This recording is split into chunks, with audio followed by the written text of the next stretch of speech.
Today we're here to highlight the human cost of the occupation and travel restrictions on Palestinians and others.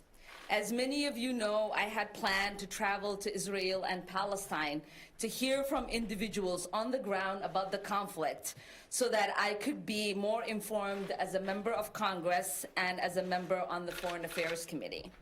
Contrary to many media reports and the statements of the Israeli Prime Minister, I plan to meet directly with members of the Knesset and Israeli security, along with Palestinian civil society groups, former IDF soldiers, Israel, Palestine, and international organizations and United Nations officials.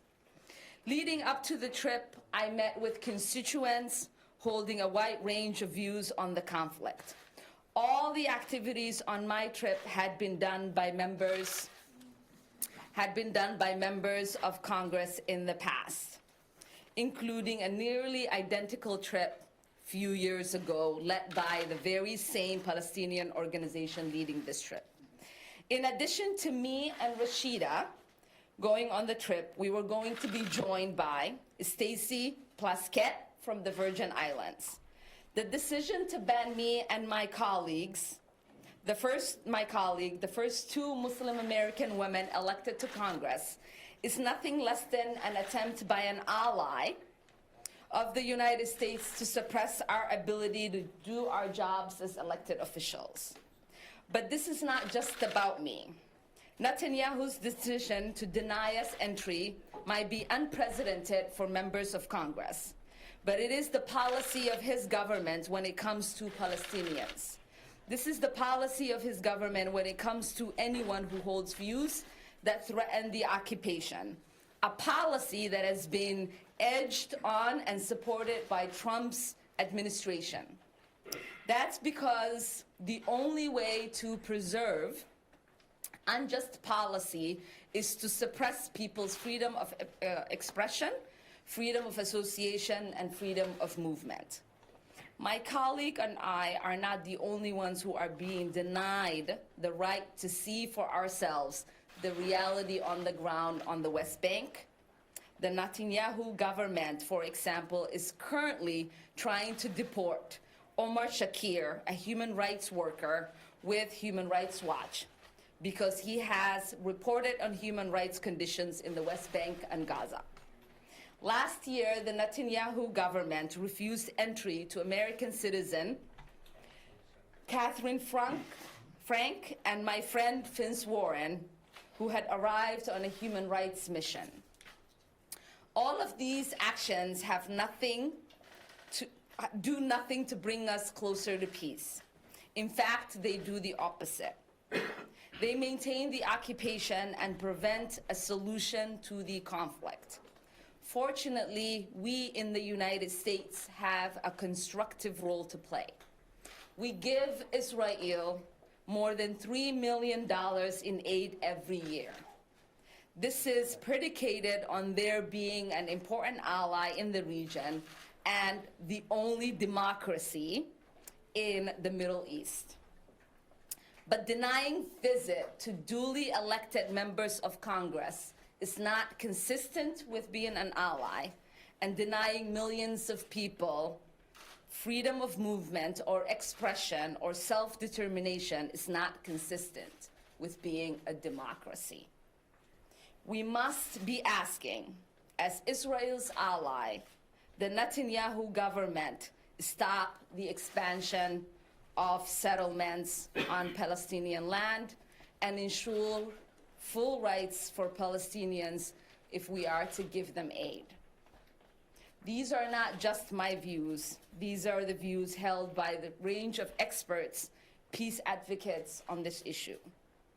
We know Donald Trump would love nothing more than to use this issue to pit Muslims and Jewish Americans against each other. The Muslim community and the Jewish community are being othered and made into the boogeyman by this administration. But as we will hear today, people of all different faiths are coming together to speak up against the status quo in the region. I'm grateful for the solidarity shown by so many of my colleagues in Congress. I understand and appreciate the calls for members to avoid traveling to Israel until Rashida and I are allowed to go without condition. But it is my belief that as legislators, we have an obligation to see the reality there for ourselves. We have a responsibility to conduct oversight over our government's foreign policy and what happens with the millions of dollars we send in aid. So I would encourage my colleagues to visit, meet with the people we were going to meet with, see the things we were going to see, hear the stories we were going to hear.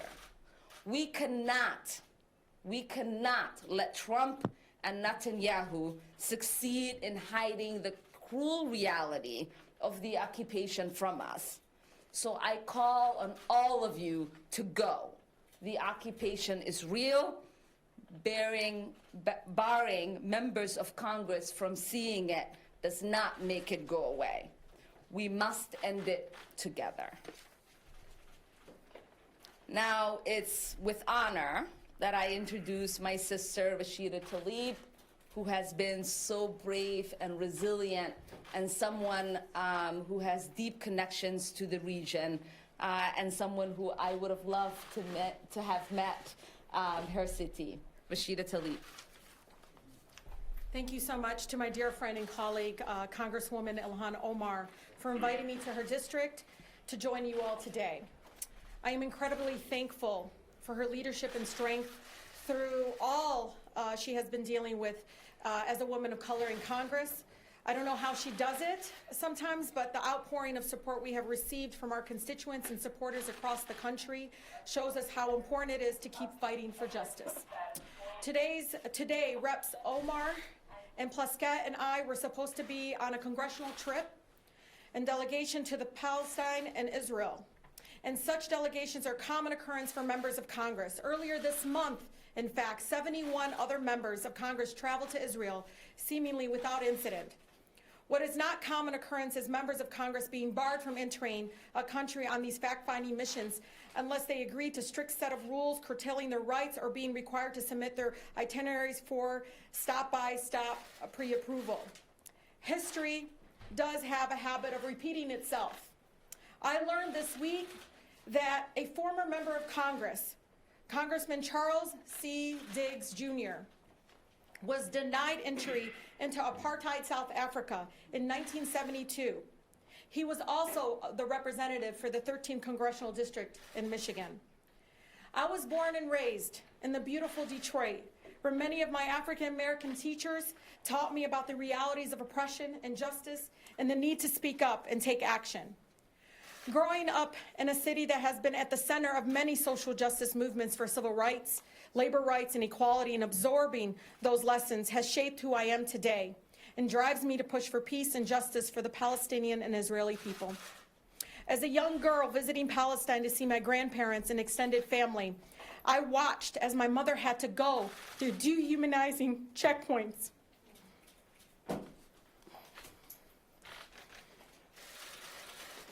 Even though she was a United States citizen and proud American, I was there when my city was in a terrible car accident, and my cousins and I cried so she could have access to the best hospitals, which were in Jerusalem. I remember shaking with fear when checkpoints appeared in the small village of Bet Or el-Foka, tanks and guns everywhere. I remember visiting East Jerusalem with my then husband, and him escorted off the bus, although he was a United States citizen, just so security forces could harass him. All I can do as my city's granddaughter, as the granddaughter of a woman who lives in occupied territory, is to elevate her voice by exposing the truth the only way I know how. As my Detroit public schools teachers taught me, by humanizing the pain of oppression. Our delegation trip included meetings with Israeli veterans who were forced to participate in military occupation. They also desperately want peace and self-determination for their Palestinian neighbors. They could have shed light into injustices of raids, shootings, demolitions, and child detention. The delegation would have seen firsthand why walls are destructive, not productive. They could have asked the people in Bethlehem how walls cut people off away from economic opportunities, from a way to live, and do psychological damage that lasts forever. All I can do as her granddaughter is help humanize her and the Palestinian people's plight. I know that when we can finally see them as deserving of human dignity, everyone who lives there will be able to live in peace. It is unfortunate that Prime Minister Netanyahu has apparently taken a page out of Trump's book, and even direction from Trump to deny this opportunity. And yes, while folks are shocked that this happened to us, but today we will hear from folks who will help show the reality for many who have been barred from going into Israel, not to be even able to reach the Palestinian people. They are fellow Americans who cannot visit their families or their loved ones. They should be all of us should be deeply disturbed. All of us Americans should be deeply disturbed. And with that, I then thank you so much to my colleague, Congresswoman Ilhan Omar, for helping humanize the Palestinian people. Thank you, Rashida. Next, we will hear from Lana Berwaki, Palestinian American and a Minnesota resident who has never been able to return to her family's homeland of Palestine. Thank you, Ilhan. Hello. Thank you to Representatives Ilhan Omar and Rashida Tlaib for inviting me to speak today. I was asked to share some of my personal story. I'm Lana Barkawi. I'm the daughter of Palestinian immigrants to this country. I live in Minneapolis with my husband and my 2 children, and although I am Palestinian, I have never been able to visit Palestine. My story is like that of so many people who live in the diaspora caused by the occupation of Palestine by Israel. Palestine is a home I have never seen, and one that I long to see. About 25 years ago, I was a college student visiting family in Jordan with my mother, father, and sisters. We were considering taking a side trip to visit the occupied West Bank, a visit that would include seeing for the first time my father's family's village called Burqa, a small town near the city of Nablus. Burqa, it's the word at the heart of my last name, Barkawi. We are the people of Burqa. Incidentally, this is such a common Palestinian thing that no matter how long your family has been living in exile, your Palestinian identity is strong. Other Palestinians you meet will want to know, what town is your family from? Are you able to visit? If you can go, you should. It's beautiful. Implicit in these questions is a longing for our people to know our homeland and a hope that we can someday return. Back to that summer 25 years ago, ultimately we did not attempt to visit Palestine. As I mentioned, we were in Amman, Jordan, and we would have tried to cross into the West Bank at a bridge crossing that spans the Jordan River. Until under Israel's laws, the decision to allow or to deny our entry would have been made by a heavily armed Israeli soldier. We would have been at their mercy, making ourselves vulnerable to the occupying state of Israel. Ultimately, we did not attempt to visit. And I have to say I was quite disappointed at the time. I was a college student, reckoning with my identity, trying to reconcile everything I knew about my loving family and our close-knit community of Palestinian and other Arab friends in the United States. Balance all of that against the menacing images of Palestinians I constantly saw on the news and in Hollywood. I wanted so badly to visit Palestine and see it all for myself. It was my parents' decision not to attempt the visit, not to attempt to enter Israel. My father talked about our safety. He did not want to put me and my 2 sisters in harm's way. We knew the stories about what happens to Palestinians when they attempt to enter Israel, the indignities and the fear that Israeli soldiers have the power to put them through. Since that summer, I have come to understand that decision of my parents in a deeper way, that beyond the truth of their concern for our safety, there was a more fundamental truth. My father could not bring himself to be in a position where an Israeli soldier is a person in control of his entry into his homeland. There is an enduring trauma that he and my mother live. They live in exile from Palestine, from Burqa, and from my mother's family's ancestral home in Jaffa. And to have the decision of our entry in the hands of an Israeli soldier was too great a psychic anguish to bear. This pales, of course, in comparison to the brutal life under occupation that millions of Palestinians face on a daily basis. Representative Omar is my congresswoman, and I am indebted to her and to Representative Tlaib for having the courage to bring the cruel and racist occupation of Palestine by Israel into the national conversation.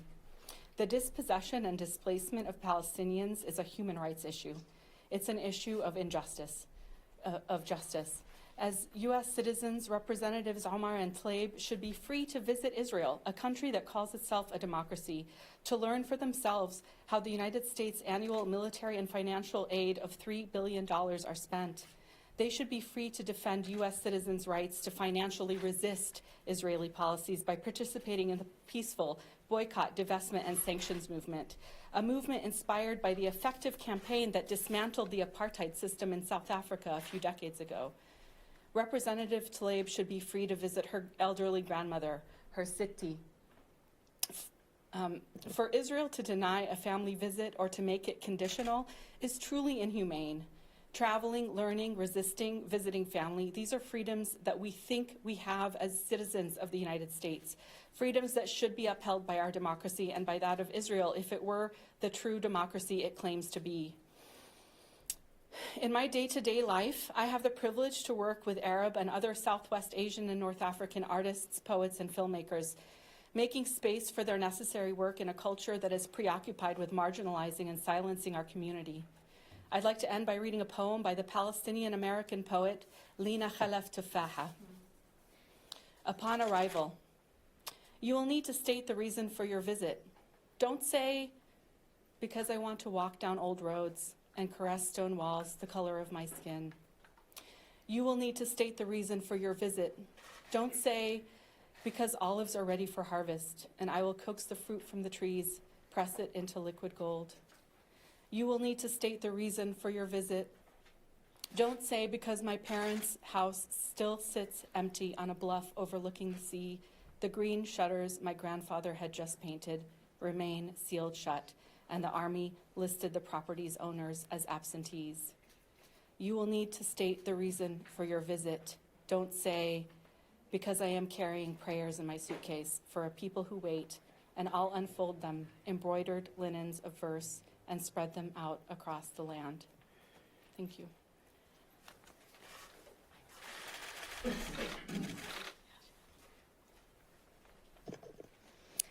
Thank you, Lana. I did get a book of poems from Lina just recently in Seattle. We were both visiting. And I remember reading on the plane ride back home and crying, and everyone sort of staring at me like a crazy person. Next, we will hear from Amber Harris, a Minnesota resident who's married to a Palestinian and was denied entry herself. She will talk about the impact of the travel restrictions. Amber? Hello, thank you for having me and letting me tell my story. My name is Amber Harris. I am a Jewish U.S. citizen, and I'm married to a Palestinian from the West Bank with an American-Palestinian son. My story has multiple beginnings, but I'm going to start where the real struggle really began. After my husband and I got engaged in 2015, we were forced to go back to Palestine because he had a J-1 visa and it had ended. Everything was fine on my first time I went in because I was a Jewish American, and so it was easy just to go in and visit Israel.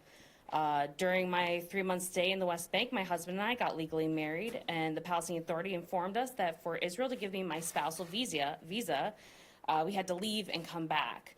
So we got married and left for a honeymoon for about 2 weeks, and upon our return, I was held and interrogated for 10 hours by the Shin Bet, the Israeli security agency. My marriage documents were almost thrown away, and I was humiliated. Sorry. During my interrogation, they found my Twitter, social media, and forced me to open my Facebook. They yelled at me for being a human rights activist and environmentalist, but was not told why I'm being held, but it was obvious. After dismissal, I was told I was a threat to the state of Israel and forced to sign documents in Hebrew saying I was banned for 10 years.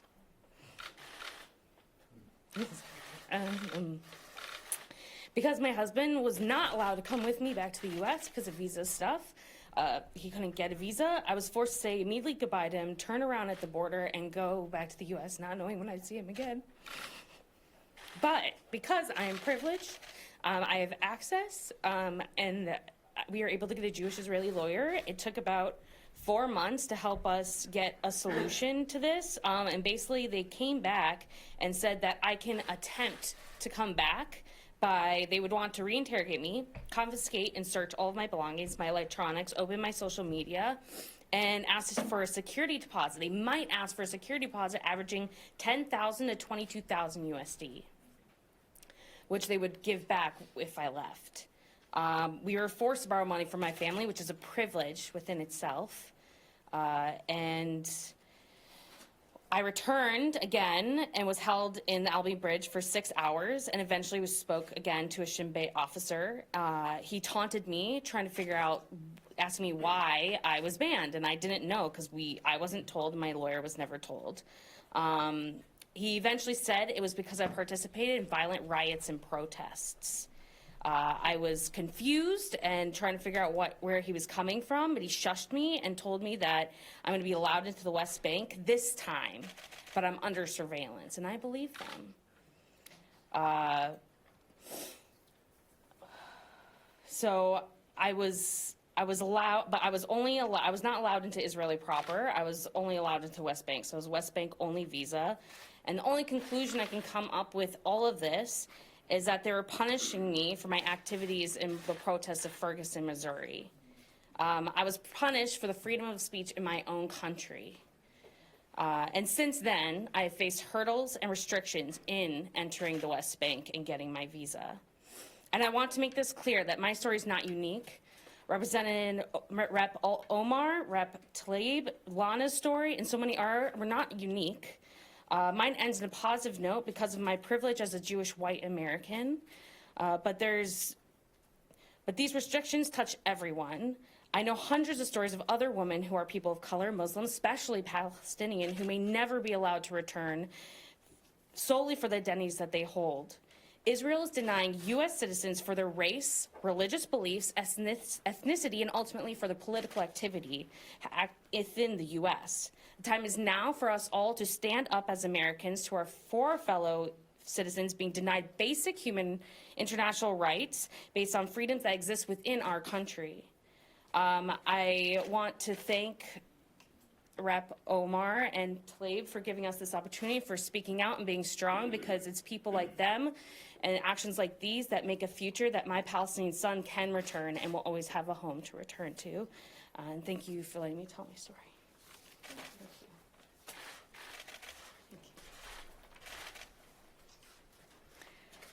Thank you, Emperor. And now let me introduce Corinne Moth, the Executive Director of the Jewish Community Action.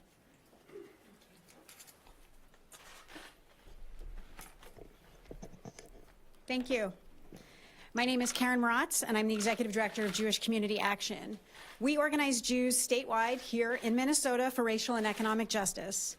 As Jews around the country in places like Michigan and New York and South Carolina are organizing alongside other communities for immigrant rights, for criminal justice reform, for access to health care and affordable housing, right here as Americans, we recognize that our identities have been weaponized to other us, to divide us from our likeliest allies, and to weaken our collective movements for justice.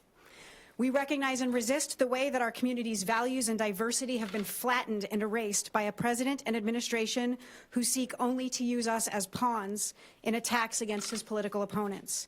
Our community has been used as a tool by those pretending to be concerned with our safety to undermine the solidarity that we know is needed in order to achieve justice. And we recognize and resist the way that the same has been done to our Muslim neighbors, and we stand with them and against the Islamophobia and racism that's being wielded against them. Our oppression and our resistance are both intertwined. We have been pitted against each other, our communities targeted, and our identities weaponized by those who have never stood with us. We have been dehumanized in service of a white nationalist agenda, and our greatest power in resisting that is in our solidarity.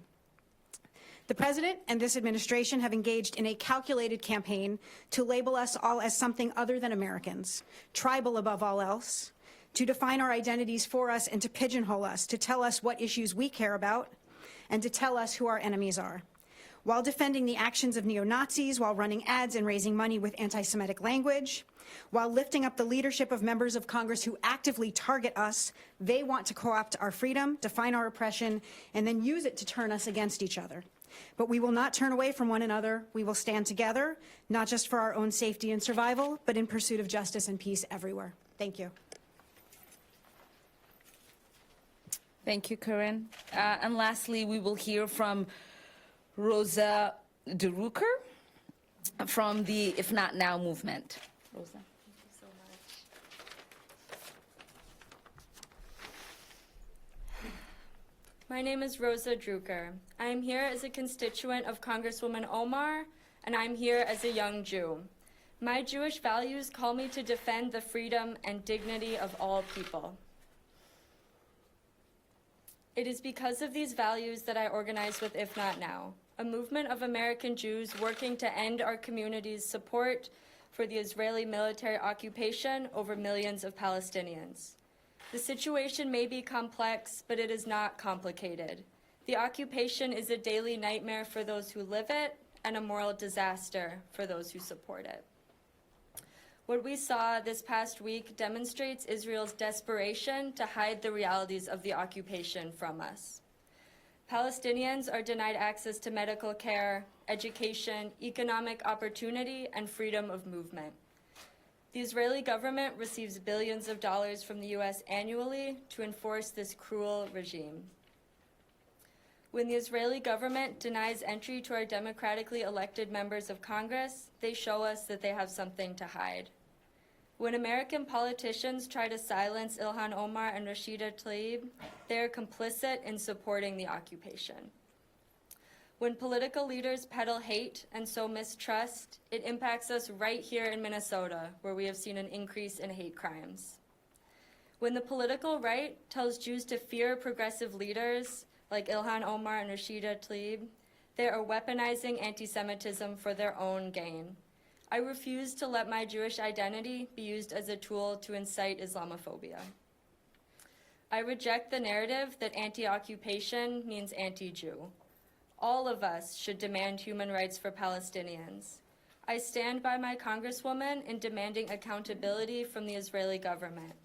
I stand by her in the face of racist Islamophobic attacks by those who seek to pit my Jewish community against Muslims. That strategy will not work. We know that the real threat to our communities is white nationalism. The same ideology that motivates anti-Semitism motivates Islamophobia. It is only by standing together against these attacks that we can build a better world. Thank you so much.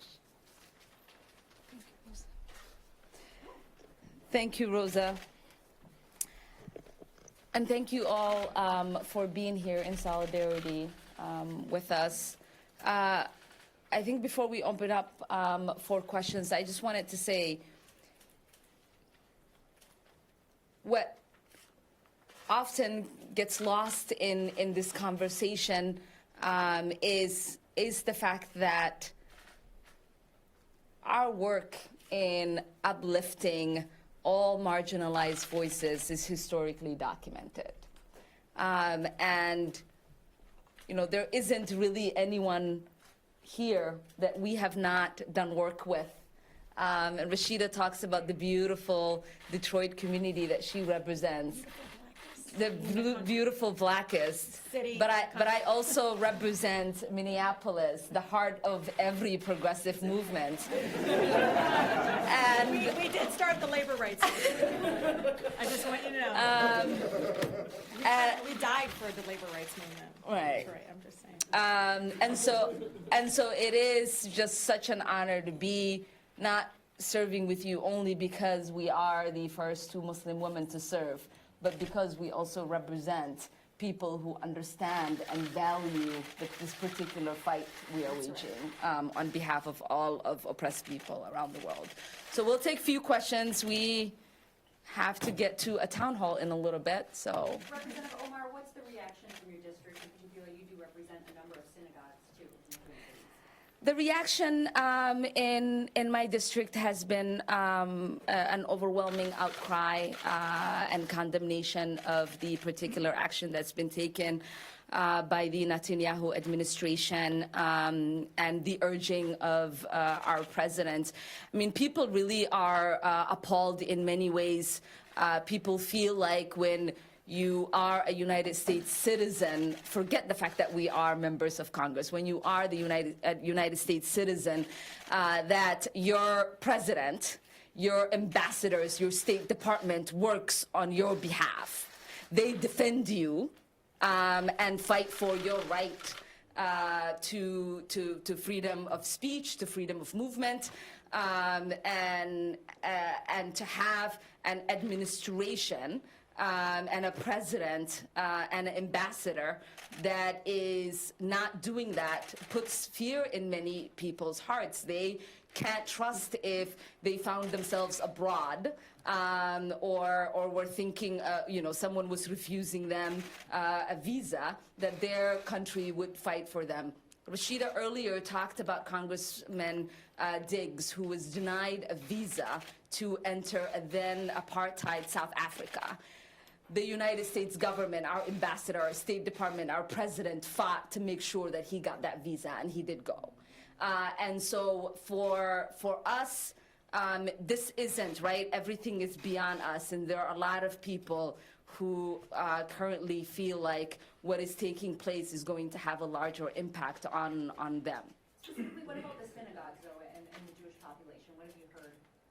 You've heard from Jewish members of my constituency. We had a really wonderful meeting before I took my trip to get an insight of what kind of questions they wanted me to ask, what they were interested in me learning, and how they wanted a check back in to happen after I'd returned. And we've heard from almost every single Jewish organization here in my district who've issued statements. Many of the Jewish leaders in my district and in Rashida's as well have been raising their voices. Many of our Jewish colleagues in Congress have reached out and have issued a statement in condemnation. This is not an issue where there are some people who agree with this action that's being taken. Everyone understands, as duly elected members of Congress who do appropriation, who are taking a vote in regards to what our foreign policy looks like in that region, that we should have access to see it for ourselves. And many of my colleagues and constituents from the first day I got elected have been urging me to go see things for myself, to reserve judgment until I did. And this is what we were embarking on, and we don't get to have that opportunity at the moment. There's been a lot of conversation about the group that you guys were going over there with. Can you two both address the idea there was some people who were upset about the group that you decided to travel over there with? Yeah, that's a really good question. We had Our colleagues that are senior members, some of them have served multiple terms, actually told us about the organization, and because we asked, we're not the ones who chose the organization, a U.S. foundation, a U.S.-based sponsor organization chose it. But I was told by a number, I think there was 5 members of Congress that actually just in went on a trip 2016 that was sponsored by the same organization. So we're also taken aback and learned from everybody else that there were some issues regarding it. But again, I think especially Ilhan Omar and I are extremely careful in vetting, because there is a close eye in policing of our actions that is so much more weighted on us than any other members. And so we're very careful. But when, members from the Congressional Progressive Caucus that both she and I are extremely active in have gone to a similar trip, almost similar agenda, we're as taken aback as you are that people are now questioning that. Yeah. I think these are just distractions into the fact that this had nothing to do really with the agenda or these other issues, because members of Congress have many of these organizations, including Breaking the Silence, Amnesty International, a number of these organizations, ANIRA, these are all incredibly great international organizations, both run by Israelis and Palestinians together, that were both meeting with us.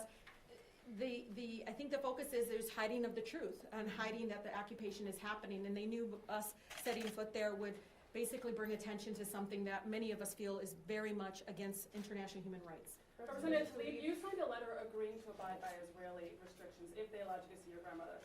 After they approved that request, why did you change your position? I spoke to my family, and I think my grandmother said it beautifully when she said, I'm her asfur. Asfur in Arabic means the bird. And she said, I'm her dream manifested. I am her free bird.